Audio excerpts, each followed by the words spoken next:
গাংনী কসাইখানায় মরা গরু জবাই, মাংস বিক্রেতা জাহাঙ্গীর আলমকে 15,000 টাকা জরিমানা। মেহেরপুরের গাংনীতে মরা গরু জবাই করে মাংস বিক্রির অপরাধে জাহাঙ্গীর আলম নামের এক মাংস বিক্রেতাকে 15,000 টাকা জরিমানা করেছেন ভ্রাম্যমাণ আদালত।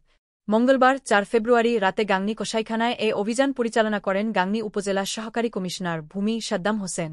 ভ্রাম্যমাণ আদালত সূত্রে জানা গেছে, গোপন সংবাদের ভিত্তিতে জানা যায় গাংনী কসাইখানায় একটি মরা গরু জবাই করা হচ্ছে।